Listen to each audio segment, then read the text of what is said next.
وتەبێژی کۆمەڵی ئیسلامی کوردستان ئاشکرای دەکات پێویستە لە شەڕی مووسڵدا دیموگرافیای و ناوچەیە وەک خۆی بپارێزرێت و مادەی 140 لە دوای شەڕی داعش جێبەجێ بکرێت و دوو فاقیش لەسەر پاراستنی سەروەری خاکی عێراق بەسەر هیچ هێزێکی بیانیدا پیادە نەکرێت. ئەگەر قسە لەسەر سەروەری خاکی عێراق ڕێبوار حەمەد وتەبێژی کۆمەڵی ئیسلامی کوردستان باز لەوە دەکات لە دوای ڕوخانی ڕژێمی بەعەس عێراق بووەتە شوێنی تەراتێنی دەستگا هەوڵگریەکانی وڵاتانی ئیقلیمی و نێودەوڵەتی و پێویستە کاتێک باز لە سەروەری خاکی عێراق دەکرێت جیاوازی لە نێوان هێزە بیانیەکان نەکرێت و باز لە کردنەدەرەوەی سەرجەمەوەی هێزانە بکرێت کە لە ناو خاکی عێراقدان. دوای ساڵی 2023 و پرۆسی ئازادکردنی عێراق بە تەواوی بۆتە مەیدانی تەراتێنی دەستگا هەواڵگریەکان و هێزە سەربازیەکانی وڵاتانی ناوچەکە و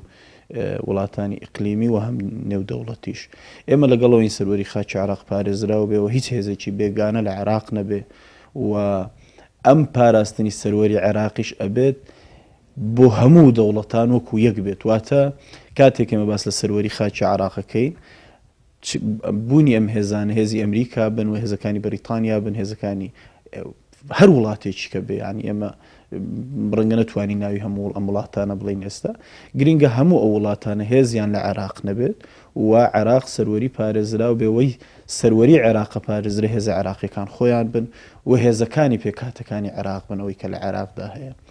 بوونی ئەو هێزانە هێزەکانی هاوپەیمانان ئەو هاوپەیمانیتەی کە ئێستا هەیە ئێمە و کۆمەڵی ئیسلامی وایە بینین هەر هێزێکی بیانی لەو ڕووە هاوکار بێ و هاوکاری پێشکەشکە بۆ کۆتایی هێنان بە شەڕی بە داعش لە عێراق ئەوێ پێشوازی لێ بکرێ. ئەوە دەی ئێمە بزانین عێراق تەنها هێزی تورکیای لێ نییە یا تەنها ئەو چەند سەد سەربازەی لێ نییە کە سەربازی تورکیان و لە عێراق نیش دەجێن وڵاتانی کەش هێزیان لە عێراق هەیە ئەبێ وەک یەک مامەڵە لەگەڵ بکرێ و ئێمە بە تەواوی لە بەڕاستیانی بەوە نیگەرانین کە بە شێوەیەکی ئیزدیواجیانە مامەڵە لەگەڵ وڵاتانی ناوچەکە ئەکرێ لێرە و ئەبێ سەرۆکوەزیرانی عێراق و دەوڵەتی عێراق وەکو یەک مامەڵە لەگەڵ ئەو وڵاتانە بکە و سەروەری خاکی عێراق بۆ شێوەیە بپارێزێت.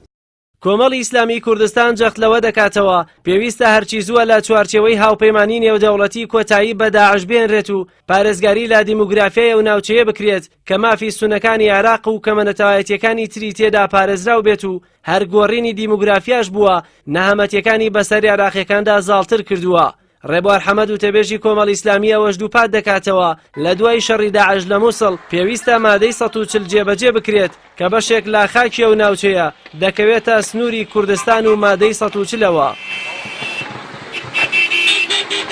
ئێمە لەگەڵەوەی ینی کۆتایی بە داعش بهێندرێ بە جددی و فعلەن داعشێکێکە لەو موسیبەتانی بەڵای گەورەی بەسەر خەڵکی عێراق بەگشتی و خەڵکی کوردستانیش داهێناوە خۆتەزانی هێزی پێشمەرگەی کوردستان لەو ڕۆ قوربانی زۆری داوە و ئێمە هەڵوێستەکانیشمان لە مەسەلەی داعش ڕۆن و ڕاشکاو بوون و تێڕوانینی کۆمەڵی ئیسلامی لەو ڕۆ زۆر ڕاشکاو بووە. ئەوەی کە گرنگە تەفاهمی هاوبەشی نێوان پێکاتەکانی عێراق لەسەر مووسڵ ببێ و گرنگە بەڕاستی خەڵکی مەدەنی و سڤیل هاوڵاتیانی مووسڵ پارێزراو بن و گرنگە دیمۆگرافیای مووسڵ پارێزراو بێ و چۆن پێش شەڕی داعش و پێشەوەی داعش ئەم ناوچەیەکی عەرەب نوشینی سونە بووە دیمۆگرافیای مووسڵ وەک خۆی پارێزراو بێ بەنسبەت کوردیشەوە بەنسبەت ئێمە وەک هێزێکی کوردستانی و کۆمەڵی ئیسلامی ئەوە بە گرنگە زانین کا بێ کورد بە وریاییەوە مامەڵە لەگەڵم دۆسیە بکە و ئێمە بەشێکی گرنگی ناوچەکانی دەرەوەی کوردستانمان یا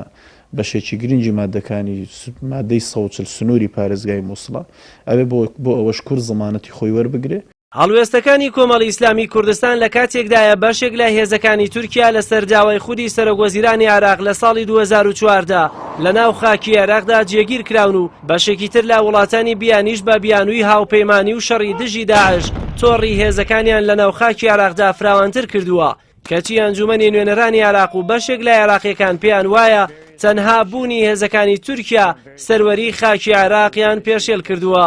جەلال محەممەد، کەناڵی ئاسمانی پەیام، سلێمانی.